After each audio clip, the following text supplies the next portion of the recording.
আৰু তাৰ মাজতে একাংশ উচ্ছেদিত পৰিয়ালে যেতিয়া গৃহহীন হৈ কোনোবা এখন ঠাইলৈ তেওঁলোকে ঢাপলি মেলিছে, একাংশ সংগঠনৰ নেতাক চৰকাৰী পৃষ্ঠপোষকতাত নমাই দি সেইসকল মানুহক ৰাস্তাত তেওঁলোকক অপমান কৰা হৈছে, অত্যাচাৰ কৰা হৈছে, এইটো কোনো পদ্ধতিতে সহ্য কৰা বিষয় নহয়।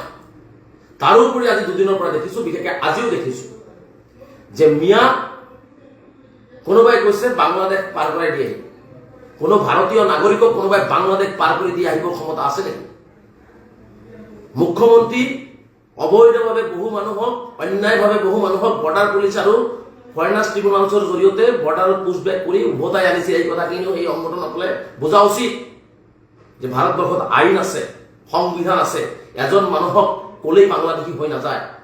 আৰু যিসকলক অত্যাচাৰ কৰা হৈছে, মই চেলেঞ্জ কৰিছোঁ অসমৰ সকলো মানুহে, যিসকলে সন্দেহ কৰে তেওঁলোকে যিমান মেচিন আছে লগাই দিয়ক, এজন বিদেশী যদি উলিয়াই দিব পাৰে তেনেহ'লে তেওঁলোকে দেখুৱাই দিয়ক। কিন্তু এজনো বিদেশী নহয়, এজনো সন্দেহজনক নাগৰিক নহয়। চৰকাৰী মাটি দখল কৰিব, চৰকাৰী মাটিত বসবাস কৰিব পাৰে, এইটো ডাঙৰ কথা নহয়। চৰকাৰী মাটিত কেৱল ধৰ্মীয় সংখ্যালঘুসকলে বসবাস কৰা নাই। আজিলৈকে মুখ্যমন্ত্ৰীয়ে শ্বেতপত্ৰ প্ৰকাশ কিয় নকৰিল? পাহাৰত যদি ধৰ্মীয় সংখ্যালঘুসকল থাকিব নোৱাৰে আইনমতে, পাহাৰত কোনেও থাকিব নোৱাৰে। এইখিনি কথা আমি বুজা উচিত।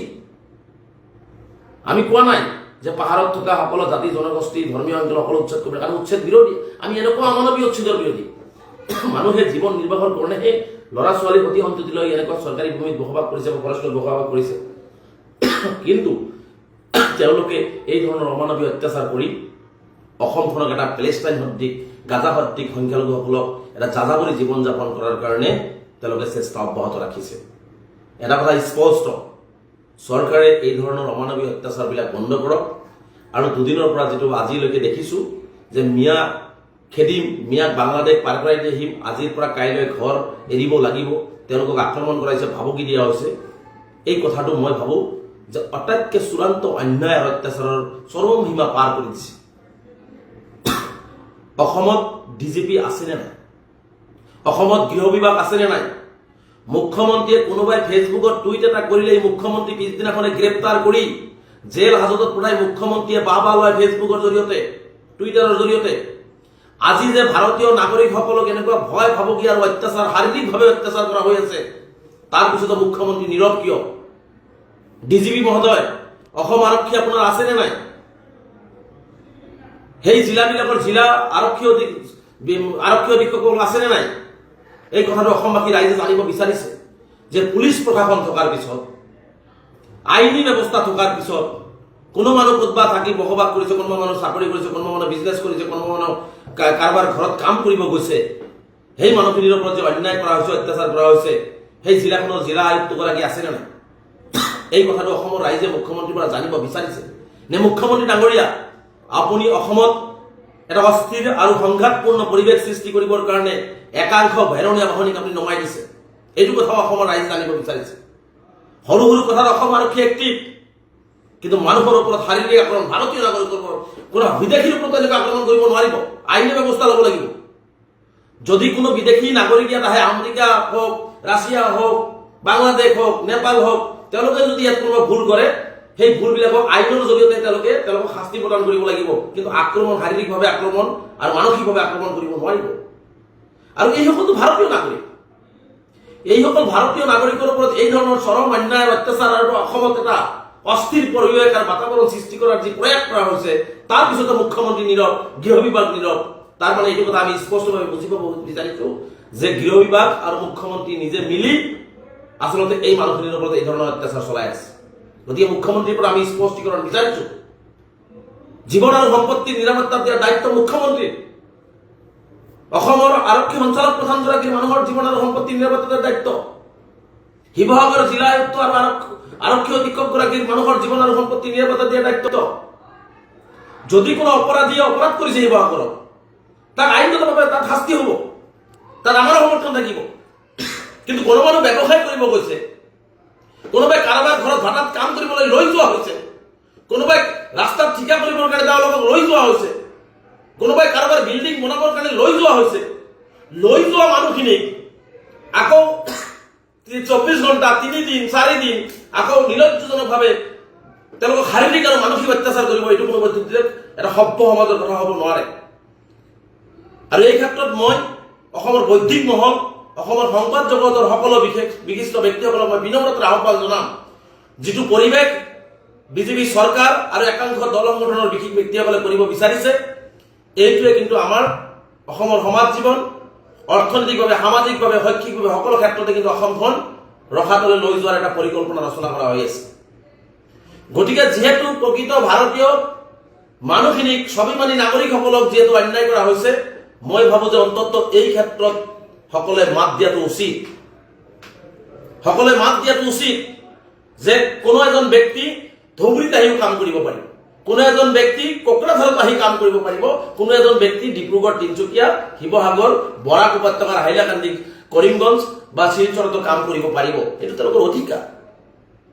আৰু তাত বাধা প্ৰদান কৰি, বাধাটো বা বেলেগ কথা, তাত তেওঁলোকক আক্ৰমণ কৰা হৈছে, তেওঁলোকক এতিয়া ভয় ভীতি দেখুওৱা হৈছে, তেওঁলোকক এতিয়া ভয় শংকাত সেইসকল মানুহ আছে। আমাক বহু মানুহে ফোন কৰিছে, তেওঁলোকে ভয় শংকাত তেওঁলোকে ল'ৰা ছোৱালীলৈ দিন কটাবলগীয়া হৈছে। এনেকুৱা এটা অৰাজক পৰিৱেশ অসমত সৃষ্টি কৰা হৈছে। গতিকে এই ক্ষেত্ৰত মই যিসকল বিৰোধী দল আছে, অসমৰ মুখ্যমন্ত্ৰী, অসমৰ আৰক্ষী সঞ্চালক প্ৰধান, অসমৰ সেই জিলাকেইখনৰ জিলা আয়ুক্ত, আৰক্ষী অধীক্ষকসকলে যিহেতু চকু মুদি আছে, একো দেখা নাই, যিহেতু তেওঁলোকে সেইখিনিক লৈ অট্টহাসি মাৰি আছে,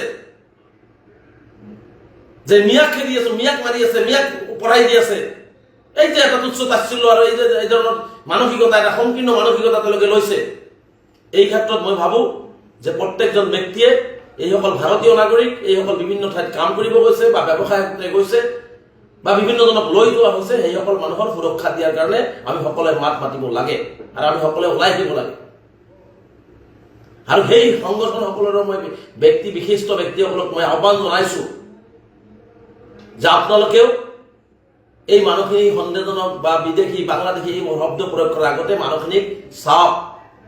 হয়তোবা এনেকুৱা হ'ব যে সেই মানুহখিনিৰ কাগজ পত্ৰ আপোনাতকৈ আৰু বহুত দিন আগৰ কাগজ পাতি থকা মানুহ, আপোনালোকতকৈ বহুত আগত থকা কাগজ পাতি থকা মানুহ। গতিকে আমি অসমখন এটা সুস্থিৰ পৰিৱেশ বিচাৰিছো। মাজে মাজে এনেকুৱা ধৰণৰ এটা পৰিৱেশ তৈয়াৰ কৰি কোনেও লাভৱান নহয়। অসম আগুৱাই নাযায়। অসম বিজেপি দলে যি ধৰণে ৰখাতলৈ লৈ যাব বিচাৰিছে আৰু তাত কিছুমানে হাত উজান দিছে, আজি নহলে 10 বছৰ পিছত বুজি পাব যে মুখ্যমন্ত্ৰী হিমন্ত বিশ্ব শৰ্মা ডাঙৰীয়াই অসম আগুৱাই লোৱাৰ চিন্তা কৰা নাছিলে, অসমখন ধ্বংস কৰি এটা বিভাজনমুখী ৰাজনীতি, বিভাজনমুখী এটা পৰিৱেশ তৈয়াৰ কৰিবৰ কাৰণেহে মুখ্যমন্ত্ৰীয়ে ৰাজনীতি কৰিছিলে। এই কথাটো যিসকলে আজি মুখ্যমন্ত্ৰীৰ বক্তব্যত হাৰ পানী পাই হাত উজান দি মিয়া শব্দৰ অপব্যাখ্যা কৰি সাধাৰণ খাটিখোৱা নিৰহী শ্ৰমিকৰ ওপৰত, নিৰহী ব্যৱসায়ৰ ওপৰত যে আক্ৰমণ কৰি আছে, 10 বছৰ পিছত হলেও আপোনালোকে উপলব্ধি কৰিব। এই কথাটো মই আজি কৈ থলো। গতিকে মই মুখ্যমন্ত্ৰী ডাঙৰীয়াক আহ্বান জনাইছো, ডিজিপি মহোদয়ক আহ্বান জনাইছো যে মানুহখিনিৰ জীৱন আৰু সম্পত্তিৰ নিৰাপত্তা দিয়াৰ দায়িত্ব যিহেতু আপোনাৰ, সেই জিলাকেইখনৰ আৰক্ষী অধীক্ষক, আয়ুক্তসকলক আপোনালোকে নিয়োগ কৰিছে, যদি আপোনালোকে আক্ৰমণ মানুহক কৰিবৰ কাৰণে দিছে, সেই কথাটো স্পষ্টকৈ কৈ দিয়ক যে হয়, ইয়াছ, আমি চৰকাৰীভাৱে, প্ৰশাসনিকভাৱে এইসকল মানুহক আমি আক্ৰমণ কৰিব দিছো, আমি অপমান কৰিব দিছো, অপদস্থ কৰিব দিছো। আৰু যদি দিয়া নাই, তেনেহ'লে মই ভাবো যে মুখ্যমন্ত্ৰী ডাঙৰীয়াই যিসকলে আইন ভংগ কৰি, যিসকলে আইন অৱমাননা কৰি ভাৰতীয় নাগৰিকসকলৰ ওপৰত অত্যাচাৰ কৰি আছে, তেওঁলোকৰ বিৰুদ্ধে কঠোৰ ব্যৱস্থা গ্ৰহণ কৰক। আমি স্পষ্টভাৱে মুখ্যমন্ত্ৰীক কৈছো যে মুখ্যমন্ত্ৰীয়ে যদি কৰিব দিয়া নাই, অসম আৰক্ষী আৰু গৃহ বিভাগে যদি কৰিব দিয়া নাই, সেই কথাটো স্পষ্ট কৰক। আৰু যদি কৰিব দিছে, সেই কথাটো অসমৰ ৰাইজে জানিব বিচাৰিছে যে নিজৰ ৰাজনৈতিক স্বাৰ্থৰ কাৰণে, ৰাজনৈতিক মুনাফাৰ কাৰণে, অসমখন ধ্বংস কৰিবৰ কাৰণে যদি সেইসকলক অত্যাচাৰ, কাৰোবাক অত্যাচাৰ কৰিব দিছে, সেই কথাটো স্পষ্ট মুখ্যমন্ত্ৰী ডাঙৰীয়া, গৃহ বিভাগৰ ডিজিপি মহোদয় কৰিব লাগে। আমি বিচাৰিছো, আমাৰ স্পষ্ট কথা, ভাৰতীয় সংবিধানে দিয়া আমাৰ যিখিনি অধিকাৰ, সেইখিনি অধিকাৰ আমাক লাগে আৰু সেইখিনি অধিকাৰ লৈ আমি জীয়াই থাকিব লাগিব। গতিকে এই অধিকাৰখিনি কোনো আমাৰ পৰা হৰণ কাঢ়ি ল'ব নোৱাৰে, আমাৰ অধিকাৰখিনি কোনো খৰ্বও কৰিব নোৱাৰে। গতিকে আমাৰ অধিকাৰ আমাক দিব লাগিব।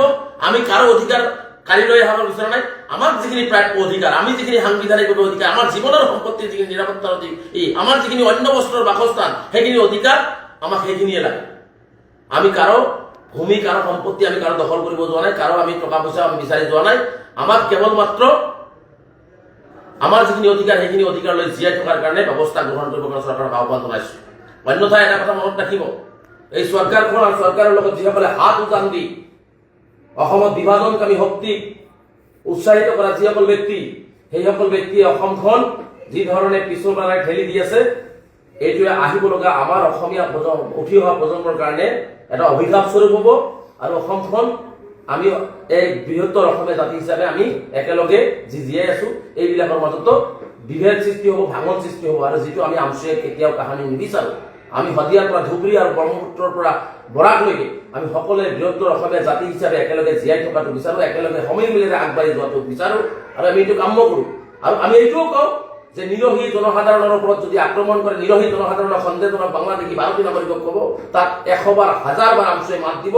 তাত যদি আপোনালোকে কয় যে আমচুৱে কাৰোবাৰ পক্ষ লৈছে, তাত আমাৰ ক'বলগীয়া, আপত্তি কৰিবলগীয়া আমাৰ একো নাই। আপোনালোকে কৈ থাকক, আমি অন্যায়ৰ বিপক্ষে আছো। আমি কোনো মুছলমান বুলি কথা নহয়। য'ত ভাৰতীয় নাগৰিকৰ ওপৰত, অসমীয়া স্বাভিমানী ভাৰতীয় নাগৰিকৰ ওপৰত অন্যায় হৈছে, য'ত চৰকাৰে অন্যায় কৰি আছে, একাংশ চৰকাৰৰ পৃষ্ঠপোষকতাত মানুহক অত্যাচাৰ কৰি আছে, তাতেই ধৰ্ম জাতি গোষ্ঠীৰ কথা নাই, তাতে আমচুৱে মাত মাতিছে আৰু মাত মাতি যাব।